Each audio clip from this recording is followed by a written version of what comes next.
What's up, Gita fam? It's your girl Mika, and I am back with another video. Okay, so I know this video is super late, but I still wanted to speak on it because it's a very serious situation, and I heard that he did turn himself in for sexual abuse. Okay.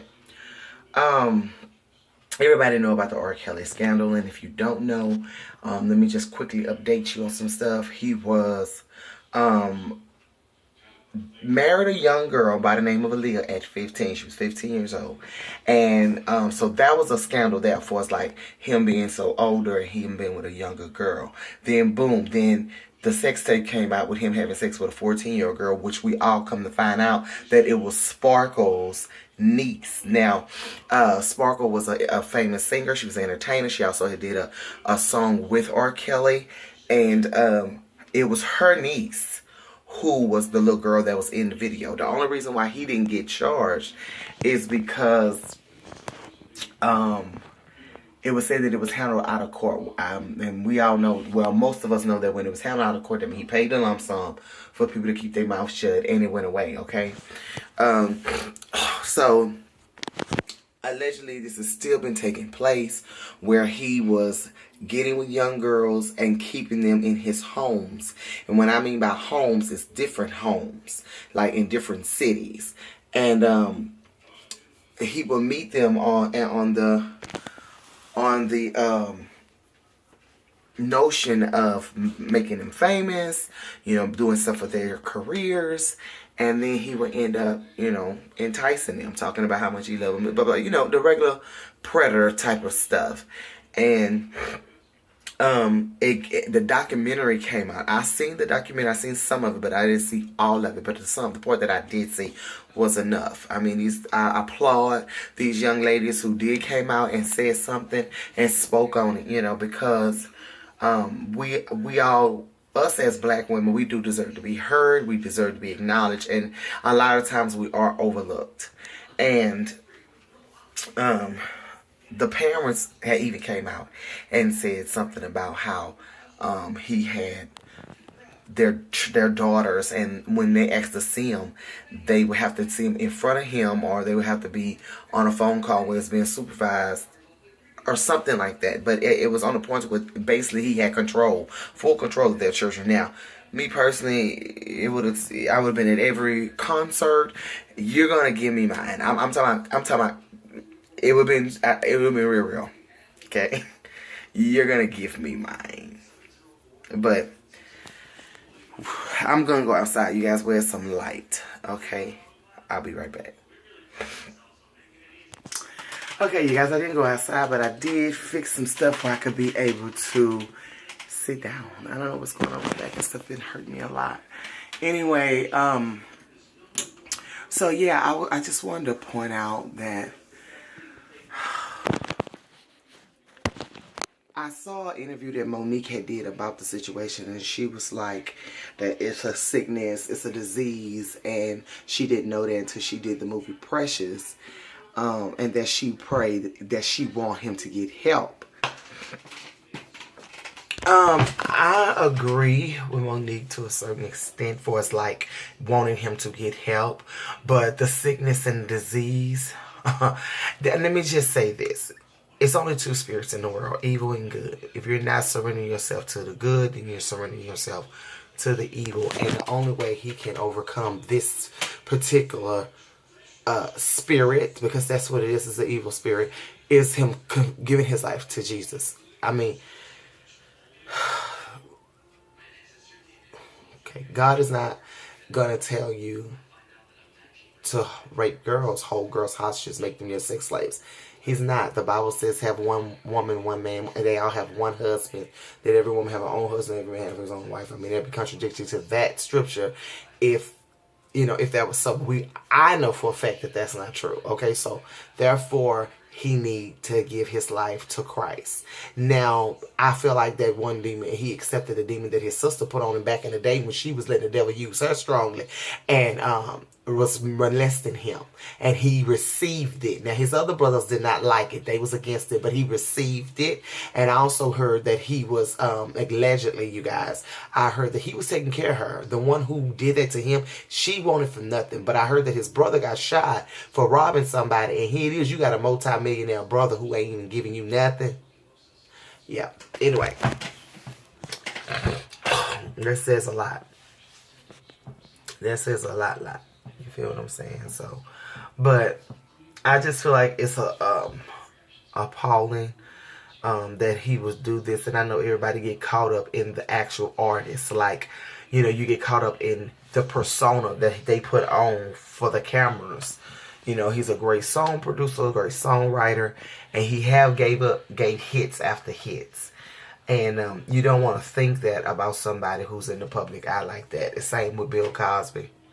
People get caught up with the persona, the characters, the people that they play in front of the cameras.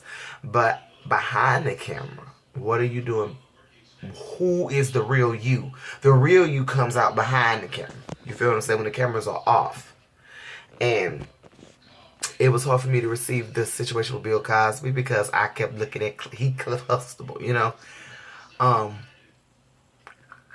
And it wasn't that hard though with R. Kelly. And I'm going to tell you why. Because we've been hearing about this stuff for the last 20 years. So it really wasn't hard for me to believe that. But when they said that he is still currently doing this, like he was still currently doing it. And, you know, it was getting closer and closer to him getting caught. You feel me? And so he ended up turning himself in for sexual abuse.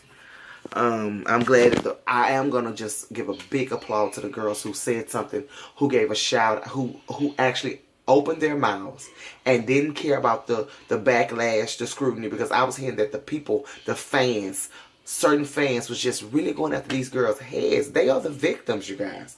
They are the victims. And the people that are throwing all this hate out, what if it was you? That's what I'm saying. You have to take the time to think. What if it was you? Would you want people to be doing you the way you're doing others? The Bible says, do unto others as you want them to do unto you. You know, you don't do stuff like that. You know, so, and it also says innocent to proven guilty, but he turned himself in, so he proven guilty. I've seen pictures. I have seen videos, actual videos. I saw the video where he was, you know, urinating on that little girl. Okay, the only reason why he didn't get locked up is because they did it out of court, and they also said it wasn't a time frame on the video, so they couldn't really tell if the girl was that young. But I could tell she was that young. Okay, and you know, it's just crazy how the world upholds celebrities like they above doing wrong. First of all, women, period, not black, not white, but women, period, have always been demeaned and talked down on among celebrities in the singing world, in the music industry, rap, you know what I'm saying? So it's like rap, singing, they all talked about women badly. So when things does happen, they were like, well, what you was doing there? Why you staying? Da, da, da. When you're young, 13, 14, 15 years old, and this is a 34, 35, almost 40, 45-year-old man, he could be very persuasive. And they can become brainwashed if they're not strong-minded people, which they're not, because they're 13 years old, 14 years old. They're kids. Seriously, they're kids. But I'm just happy that somebody took the time to stand up and speak up. So I applaud them. And I'm just giving my thoughts and opinions on the situation. He needs Jesus. I believe that R. Kelly needs to surrender his life to Jesus. I will be praying for him because I do believe in grace. I do believe in grace and mercy. And I want him to get his life right. I do. I want him to get his life right and get everything together. And hopefully he'll come out and see the error of his ways and make an apology for how he treated these young girls and their parents and the things that he put them through.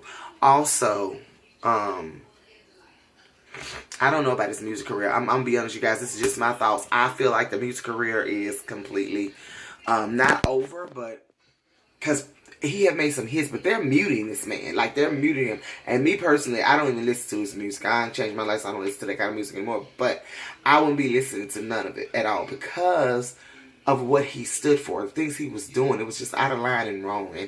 And until he actually come to realization that what he did was wrong and apologize and admit, you know, and give his life over to Christ. I mean, he needs to, y'all. I'm not saying that Christianity got to be shoved down people's throats, but without God, who are you looking to? Like, I'm serious. Like, who can held you responsible for your actions if you don't have a moral principle in your life? Like, seriously. Without God, anything is acceptable. And to me, this is not acceptable. It goes against everything. Committing fornication, adultery. He was married at one point. You still was doing this kind of stuff. So you was committing adultery.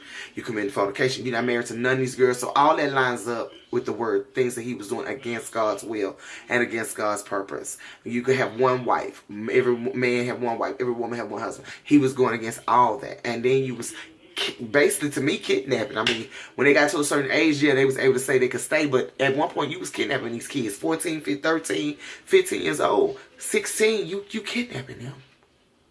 Come on. But anyway, you guys, that's just my thoughts on it. So I hope everybody's having a blessed day. I hope everybody is happy that they woke up this morning, woke up with a smile on your face and joy in your heart and prayer in your spirit. And I just wish everybody the best. I do. I wish you all the best. And I thank y'all for tuning in with Living with Tameka. If you're new, welcome. Welcome to my channel. Also, I have a Walking in Promise vlog channel. Please go over there and subscribe there. The link is in the description below. I love you guys. I love you, love you, love you, love you, love you from the bottom of my heart. Thank y'all for staying with me. I also am trying to work on getting more people on my channel, like guest people. And I got some more steamy topics, and I want to get some more people in on those topics. This is going to be Christian based, and I just want to know what people think about it, okay? So tell my godly warriors, I salute y'all. May y'all continue to walk in promise go there for your life, and I'll see y'all later. Bye-bye.